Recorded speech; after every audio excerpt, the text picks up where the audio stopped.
Hello जी, अस्सलाम वालेकुम। I am Shajib और आज के दिन हम लोग फिल करने वाले हैं जर्मन एम्बेसी इस्लामाबाद की जो वीज़ा एप्लीकेशन फॉर्म है।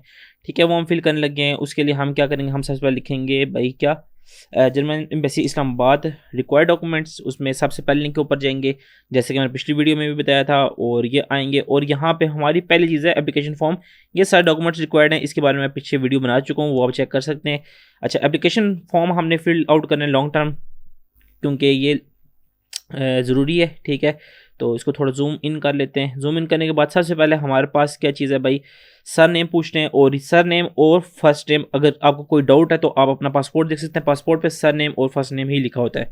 ठीक है, जैसे कि मेरा नाम सर नेम जो है मेरा वो गखड़ है और मेरा फर्स्ट नेम शाहजेब है। ठीक है, ये एग्जांपल है। मैं फिल आउट नहीं करूँगा क्योंकि फिल आउट कर दूंगा साथ काफ़ी टाइम लग जाएगा, तो मैं इसलिए आपको खाली बता देता हूँ क्या क्या चीज़ आ जाएगी। ठीक है, formal name, formal sir name ये कि अगर आपने कोई सर नेम चेंज किया हो। ठीक है, डेट ऑफ बर्थ आ जाएगी आपकी, यहाँ पे आपकी प्लेस ऑफ बर्थ आ जाएगी, जैसे मेरी रावलपिंडी है। आपकी कंट्री ऑफ बर्थ आ जाएगी, जैसे मेरी पाकिस्तान है। आपके यहाँ पे नेशनलिटी आ जाएगी, जैसे मेरी पाकिस्तानी है। अगर आपके पास और कोई फॉर्मल नेशनलिटीज़ हैं, आप वो यहाँ पे वो भी मैंशन कर सकते हैं। सेकेंड जो हमारे पास बात आ जाएगी वो ये है कि सेकंड जो हमारे पास ये है, सेकंड जो क्वेश्चन हमारे पास उसमें ये है कि आप का मार्शल स्टेटस क्या है। ठीक है, आप सिंगल हैं, आप मैरिड हैं, आप डिवोर्स्ड हैं। सिंगल हैं तो हमारी तरह तो भैया ये सिलेक्ट करें, अगर मैरिड है हमारी तरह नहीं है तो फिर आप ये सिलेक्ट कर ले, लेकिन सिंगल है तो भाई ये सिलेक्ट करें। उसके बाद आप जेंडर में आएंगे, और जेंडर में अगर आप तो आप मेल हैं तो आप मेल सेलेक्ट करें, अगर आप फीमेल हैं तो फीमेल सेलेक्ट करें। ठीक है जी। अच्छा जी, उसके बाद हमारा नेक्स्ट क्वेश्चन है कि टाइप ऑफ ट्रैवल डॉक्यूमेंट क्या है। तो भैया जी हम सादे सीधे लोग हैं, हमारे पास सिंपल पासपोर्ट है, हम पासपोर्ट के ऊपर ट्रैवल कर रहे हैं। तो उसके बाद ऑफिशियल पासपोर्ट हो सकता है कोई चीज़ हो। ठीक है, कोई डिप्लोमेटिक पासपोर्ट भी होता होगा, ये चीज़ों के बारे में पता नहीं, इसलिए हम सिंपल पासपोर्ट ही सिलेक्ट करेंगे। अच्छा, ये चीज़ जो है ना, नंबर ऑफ ट्रैवल डॉक्यूमेंट्स, ये बड़ी कंफ्यूजिंग थी मुझे। ठीक है, उसमें ये था मैं समझता था कोई ट्रैवल डॉक्यूमेंट की हिस्ट्रीज वगैरह हैं, उससे रिलेटेड डॉक्यूमेंट्स हैं, उसके नंबर लिखने के भाई के नंबर ऑफ आपके पास ट्रैवल डॉक्यूमेंट्स कितने हैं। लेकिन बेसिकली ये वो नहीं है, ये आपका पासपोर्ट नंबर है। ठीक है, यहाँ पासपोर्ट नंबर आ जाएगा, जो कि मैंने जैसे रैंडम एक लिख देता हूँ। ठीक है, आप यहाँ पे अपना पासपोर्ट नंबर लिख दीजिएगा। इशू ऑफ डेट कि आपको पासपोर्ट आपकी गवर्नमेंट ने कब इशू किया था, उसकी इशू डेट आ जाएगी, कब तक वैलिड है, एक्सपायरी डेट आ जाएगी। इशूड बाय किसने किया था, हम पाकिस्तानी तो भाई गवर्नमेंट ऑफ पाकिस्तान या पाकिस्तान, इन दोनों में से आप कोई भी एक चीज़ लिख सकते हैं। ठीक है, रेजिडेंस परमिट नंबर, ये आप समझ रहे होंगे भाई जर्मन का कुछ लिखना होगा, ऐसा कुछ नहीं है। यहाँ पे आपने सिंपल अपना CNIC नंबर लिखना है। ठीक है, और वो CNIC कब तक वैलिड है, यहाँ पे उसकी डिटेल लिखनी है। उसके बाद है जी current address and contact number. यहाँ पे आपने करंट एड्रेस लिखना है, यहाँ पे अपने घर का पता लिखना है। ठीक है, पता शरीफ लिखना है। यहाँ पे आपने अपना घर का पोस्ट कोड लिखना है, जिस जो एरिया है उसका पोस्ट कोड, और प्लेस क्या है, कौन सा शहर है। ठीक है, जैसे मेरा पोस्ट कोड नहीं, वो मैं नहीं बताता। ईमेल एड्रेस लिखना है यहाँ पे आपने अपनी। ठीक है, उसके बाद अपना फ़ोन नंबर लिखना है और मोबाइल नंबर लिखना है। अगर दोनों है तो दोनों लिख दें, अगर कोई एक है तो एक लिख दें, लेकिन वो ऑन होना चाहिए। ये नहीं कि आप नंबर यहाँ लिख दें और यहाँ पे आप 09007860 टेलीफोन लिख दें, लेकिन ऑन होना चाहिए भाई, जो नंबर लिखेंगे अपना ही लिखना है। उसके बाद हम आ जाते हैं कि इस पे कि अगर तो आप हमारी तरह सिंगल नहीं है, शादीशुदा हैं, तो आपके लिए ये चीज़ है, आपने अपने जो आपका स्पाउस है, आपने स्पाउस की डिटेल यहाँ पे फिल आउट करनी है, सर नेम, उसका first name, place of birth, और वही चीज़ें जो हमने ऊपर फिल आउट की हैं उसी तरह की। ठीक है, और अगर तो आप मैरिड हैं आपने तब फिल करनी है, अगर आप मैरिड नहीं हैं तो आपने फिर ये छोड़ देना है। इसी तरह अगर आप मैरिड हैं और आपके किड्स भी हैं तो यहाँ पे आपने किड्स की डिटेल फिल आउट करनी है, उनके surname, first name, male female, और date of birth and place, nationality, और उनकी प्लेस ऑफ रेजिडेंस के वो कहाँ पे रह रहे हैं। इस तरह अगर 1 2 3 4 5 6 जितने भी हैं उन सब की डिटेल फिल आउट करनी है। उसके बाद मेन सेक्शन दोबारा एक और आता है कि आपने अपने मदर और फादर की डिटेल्स सबने फिल आउट करनी है। फादर के सर नेम आ जाएगा, फादर का फर्स्ट नेम आ जाएगा, date and place of birth आ जाएगी, उसकी उनकी नेशनलिटी आ जाएगी, और उनकी प्लेस ऑफ रेजिडेंस आ जाएगी। इसी तरह मदर की भी डिटेल्स हमने फिल आउट करनी है। नेक्स्ट चीज़ है हमारे पास कि आप कभी जर्मनी गए हैं, तो हम तो भैया गरीब लोग हैं, हम लोग तो कभी नहीं गए, तो इसलिए हम नो सेलेक्ट करेंगे। लेकिन अगर आप अमीर लोग हैं और आपका जर्मनी कभी जाना हुआ तो ये सेलेक्ट करेंगे, और ये सेलेक्ट करने के बाद यहाँ पे आप उसकी डेट लिखेंगे, आप कब से लेके और कब तक गए थे। ठीक है, मतलब फ्रॉम और टू, और कहाँ गए थे भाई, कौन से शहर में गए थे, वो लिखना है। सही है।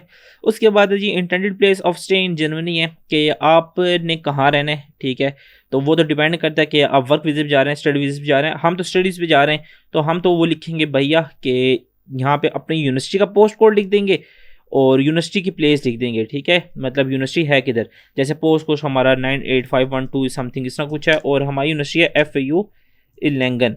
हम तो ये लिख देंगे, ठीक है।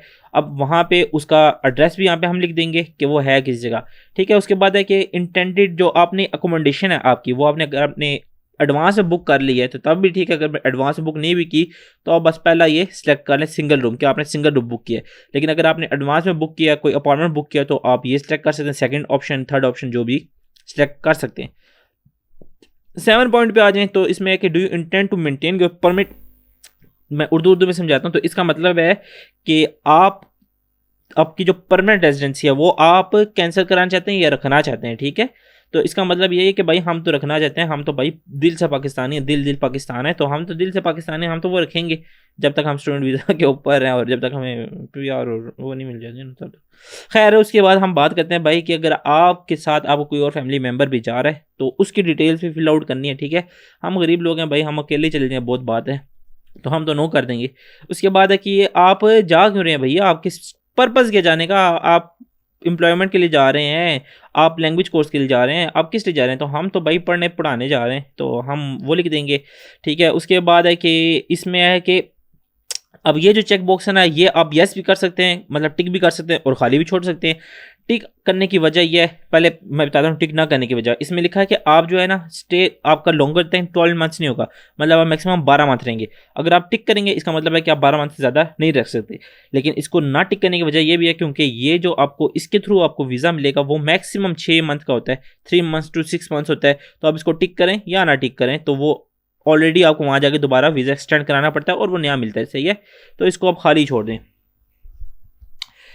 उसके बाद हमारे पास आ जाता है क्या भैया, उसके बाद है जी reference in Federal Republic of Germany. अगर आपको कोई रेफरेंस वगैरह, आप ऐसे एम्प्लॉय जा रहे हैं वहाँ पे, आपके कंपनी की डिटेल्स वगैरह आप यहाँ पे पुट कर सकते हैं। हम चूंकि जा रहे हैं भाई पढ़ने पढ़ाने, तो इसलिए हम इसको खाली छोड़ देते हैं, ठीक है। इस तरह अगर आपका प्रोफेशनल वगैरह है और करंट ट्रेड, ये प्रोफेशनल जो है ना ये एम्प्लॉयज़ वगैरह के लिए, इस हम इसको भी छोड़ देते हैं, ठीक है। और आपकी इंटेंडेड ड्यूरेशन क्या है वहाँ पे रहने की, ठीक है। तो जैसे हमारी थी भाई 1 अक्टूबर से लेके 1 अक्टूबर 2022 से लेके इस तरह 31 अक्टूबर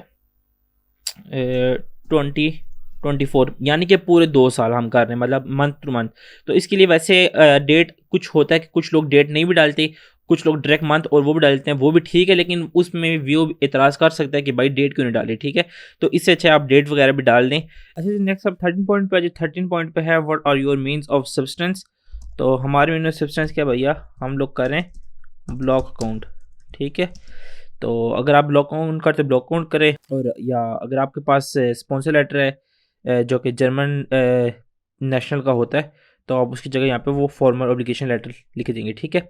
नेक्स्ट पॉइंट आ गया जी हमारे पास कि do you have health insurance that covers. Of course अगर आपके पास हेल्थ इंश्योरेंस नहीं है तो आप जर्मन में इंटर नहीं हो सकते, ठीक है। हेल्थ इंश्योरेंस होती है, और अगर आप क्रैकल प्राइम लेते हैं, क्रैकल प्राइम में हेल्थ इंश्योरेंस आ जाती है और मंथली आपको अराउंड 120 यूरोस पे करने पड़ते हैं। पब्लिक हेल्थ इंश्योरेंस है और इसके साथ ट्रैवल इंश्योरेंस आपको फ्री में मिल जाती है, ठीक है, 6 मंथ्स के लिए।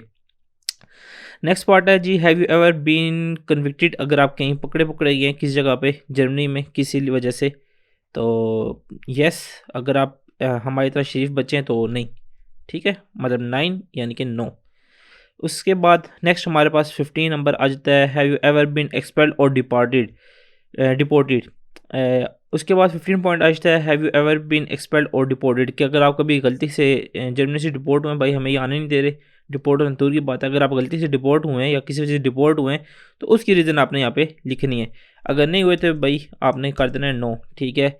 तो 60 नंबर पे आ जाए। 60 नंबर पे वो कह रहे हैं जी कि आपको कोई बीमारी तो नहीं है, आपको कोरोना शोरोना या कोई और बीमारी तो नहीं है जो कि उन लोगों ने दी हुई है कहीं पे फुट नोट नंबर 1 पे। फुट नोट नंबर 1 पे अगर आपको कोई बीमारी है तो आप यस लिख दें और उसकी डिटेल दे दें, अगर नहीं है तो सिंपली नो।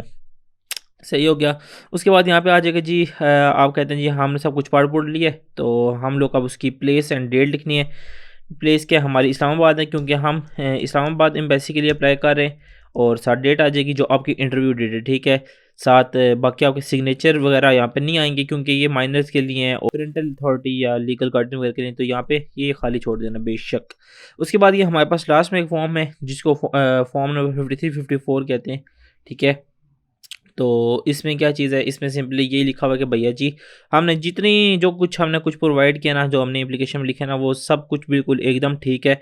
तो अगर ठीक नहीं होगा तो हमारा वीज़ा रिजेक्ट हो सकता है, तो ये हो सकता है वो हो सकता है। तो इसलिए इसको पढ़ लेना ऊपर एप्लीकेशन एक दफ़ा दोबारा कि आप लोगों ने कोई गलत इन्फॉर्मेशन नहीं दी हुई, ठीक है। वो फिल करने के बाद, और ये फॉर्म जो है ना, ये बेसिकली आर्टिकल 53-54 वाला जो फॉर्म है, ये आपकी जो चेक लिस्ट है जिसमें सारे डॉक्यूमेंट्स हैं, उसमें भी 14 या 13 नंबर पे है। तो ये सेम वही फॉर्म है।